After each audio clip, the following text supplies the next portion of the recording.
From Nashville, Tennessee and the Nashville Broadcasting Network, it's the You Gotta Love It Show with your host, Keith Bradford. You never know who's going to show up and what's going to happen, but one thing is for certain, you gotta love it. Here's your host, Keith Bradford. You gotta love it. You gotta love it. Hello, everyone, and welcome into the You Gotta Love It podcast show.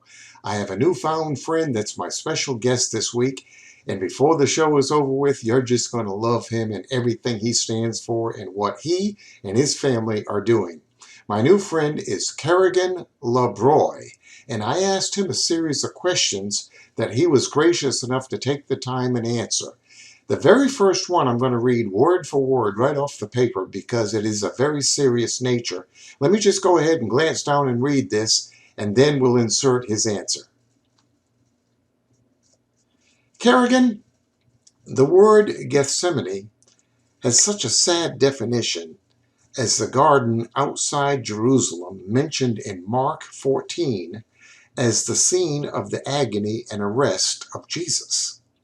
Why did you name your radio shows and various business ventures that name? Hi, Keith, and thank you for having me on your show. You gotta love it. Great question as to why I named the church and the charity Gethsemane. Firstly, I didn't name it. God gave me the name, and I followed. I had the same question as you. Why Gethsemane? And then I realized Gethsemane was a place where Jesus was at his lowest ebb, where he even sweat blood. And he cried out to the Lord in agony. But through that agony, he had victory. And then it all fell into place.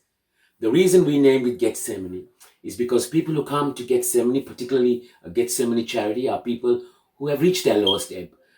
They have lost all hope and they're clutching at straws. They've come to the final straw, the straw that broke the camel's back.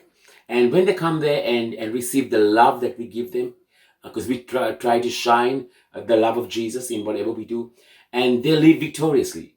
They know that they've come to a place where they can find a refuge, where they can get physical food, but also spiritual food. And they go from a place of agony, per se, to a place of victory. Hence why it's called Gethsemane. Wow, very interesting, and thank you for that explanation. How do you stay so positive in this crazy world that we live in anyways? Great question. The reason I can remain so positive is because my focus is on Jesus. It's not on the world. Whenever I feel overwhelmed or I lose the positivity, I regroup, refresh, and refocus. And I keep my focus on God because I'm surrounded by depressing situations every day. The things you hear are heartbreaking, but I thank God I'm also surrounded by good things, by a positive group of people who are iron sharpens iron, like the Bible says. And I've got my beautiful wife, my 6 priceless treasure children, and I've got Gethsemane, the group and the team and the congregants who come there.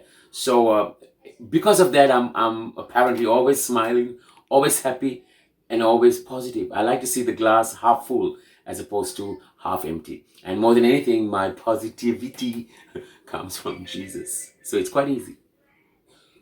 Well, that's one way of looking at it and staying positive, and I'm glad it's working for you. It should work for anybody who tries it, I would guess. Let's go ahead and cue up your video. It's a great one. Just a little talk with Jesus.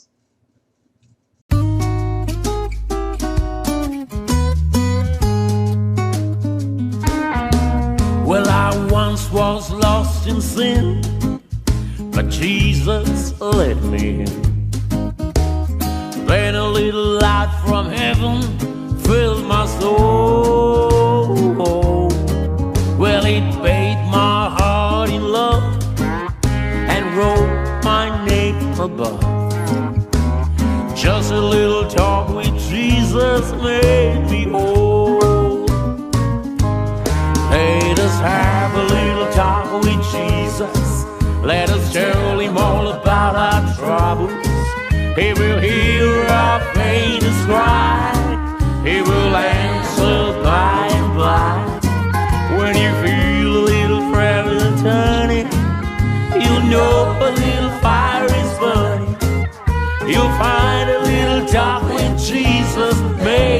right. Sometimes my path seems dim without a ray of change. Then a cloud of doubt may hide the light of day. Then a mist of sun may rise and hide the starry sky. But just a little talk with Jesus clears the way. Let us have a little talk with Jesus. Let us tell him all about our troubles. He will hear our faintest cry.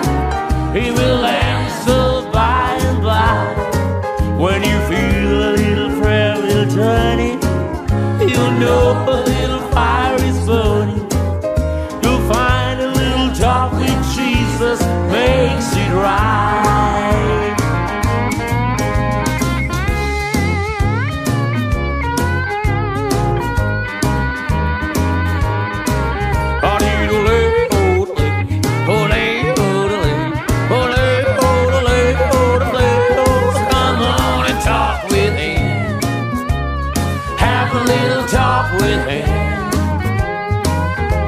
Just a little talk with Jesus makes it right. Let us have a little talk with Jesus. Let us tell him all about our troubles. He will hear our faintest cry. He will answer by and by. When you feel a little prayer will turning, you'll know a little fire is burning. Find a little talk with Jesus makes it right. Oh, let us have a little talk with Jesus. Let us tell him all about our troubles. He will hear our faintest cry. He will answer by and by. When you feel a little prayer will turning, you know a little fire is burning. You'll find talk with Jesus makes it right. You find a little talk with Jesus makes it right. You find a little talk with Jesus makes it right.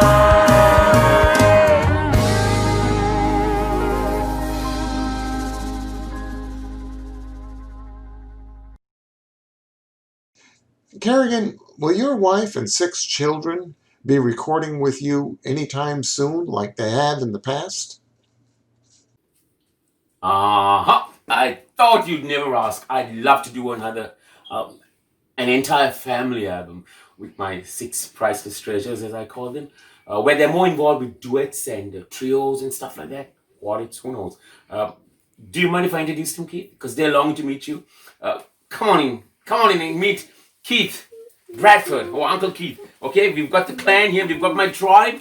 All right, we're going to introduce ourselves from 7, 8, 9, 10, 11, 12, starting with the youngest. Jerusalem, how old are you? 7, okay. Tennessee, you want to introduce yourself? I'm Tennessee and I'm 8. Yes. I'm Sunday and I'm 9. I'm Tempest and I'm 10. I'm Heathcliff and I'm 11. I'm Kerrigan and I'm 12. There you are. They are my priceless treasures, and you can see why. So we'd love to do a family album, and Michelle plays bass guitar.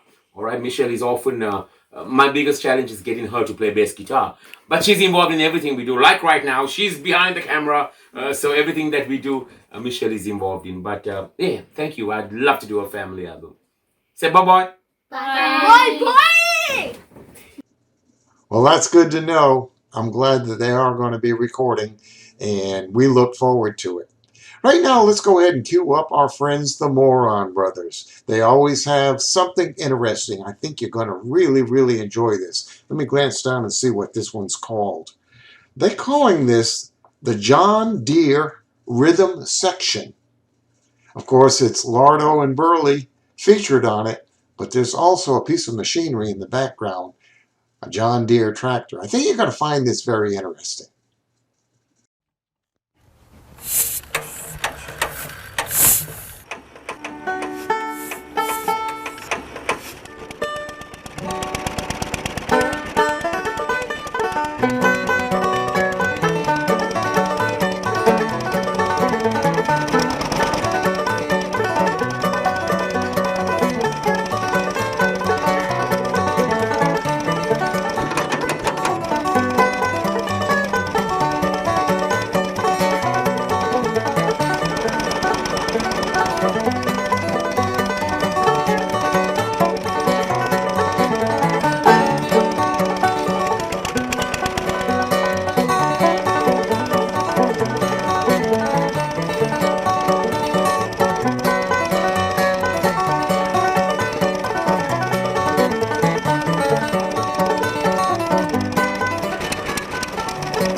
Kerrigan, how do you think the internet has changed your musical career?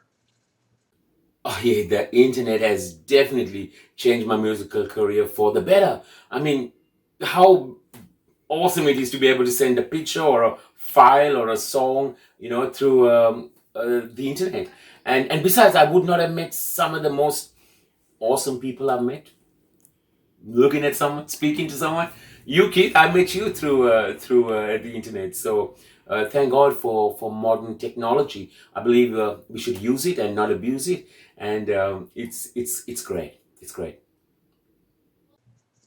I couldn't agree with you more.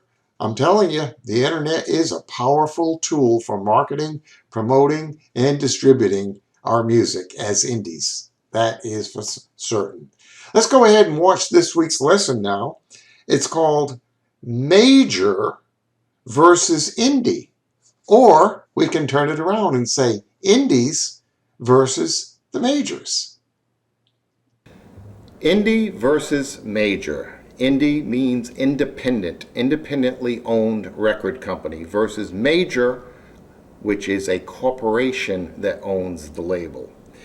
Now, the indie label has come forward in just the last 2 to 3 years faster than anything else in the music business. There's a reason for all this. It's a bit complicated. Some of it is really, really positive, and some of it, people have mixed emotions about the indie versus the major. When you ask an artist, will you sign with a major label, 9 out of 10 of them will raise their hand and say, oh, I want to be on a major label because I know if I'm on a major label, I'm going to have a hit. Well, right now in the charts, there are many independent labels that are in the charts with a hit, and they had nothing to do with a major. The only thing they signed was a distribution deal to distribute their product that they had on an indie label. Now, the difference between an indie label and a major label is on an independent label, you pay for all your production costs up front. Every bit of it comes out of your pocket or your corporate angel's pocket or somebody's pocket. You pay up front the musicians, the studio time, the producer's fee. It's all paid up front. On a major label, they pay it up front and take it out of your royalties. Now, what would you rather have? Control over your accounting so that you know what you spent? So that when the money comes in, you know what you spent versus what went out? Or do you want someone else doing it for you? Because if you're on a major label, you are relying on them and their accounting. And if you're unhappy, now you've got to hire a lawyer, you've got to open up the books and sue for your money that you think that you're entitled to. In closing, Kerrigan La-Brooy, I want to thank you one more time for being on the show. And you are really an inspiration to everybody here at NBRN Online. Would you announce the various ways that people can find you on the internet? I know you have lots of different ways, Facebook and websites and where your music is parked and on playlist boards. So would you go ahead and do that as our closing? Thank you.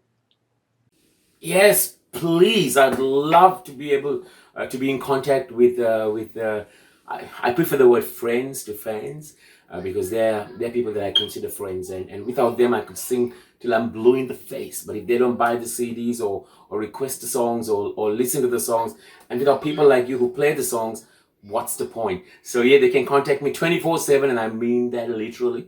I'm available. My number is, let me get the code right. It's 614-04.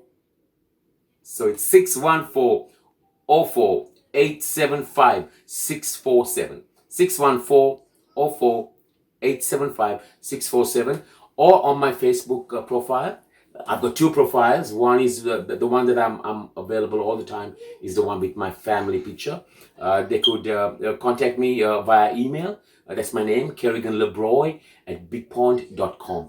So it's KERRIGAN. La-Brooy is LABROOY @bigpond.com. Or when you normally write my name, La-Brooy, there's a hyphen between the A and the B, capital B. But don't worry about that. In the email, it's just Kerrigan La-Brooy @bigpond.com. And I think I've confused everybody. But anyway, thank you for the opportunity.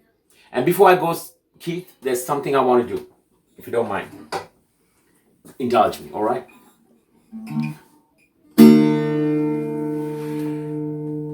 There's someone oh so sweet. His name is Keith. You gotta love it. You gotta love it. You gotta love you, Keith. You gotta love him. Thank you so much for this opportunity. God bless you. If you're not already a subscriber to the NBRN Online YouTube channel, go ahead and subscribe and give us some comments about this You Gotta Love It podcast show. We always want to improve, and the only way we're going to find out how we can do that is through your comments and suggestions. We'll see you next week with another exciting show of You Gotta Love It. Bye-bye.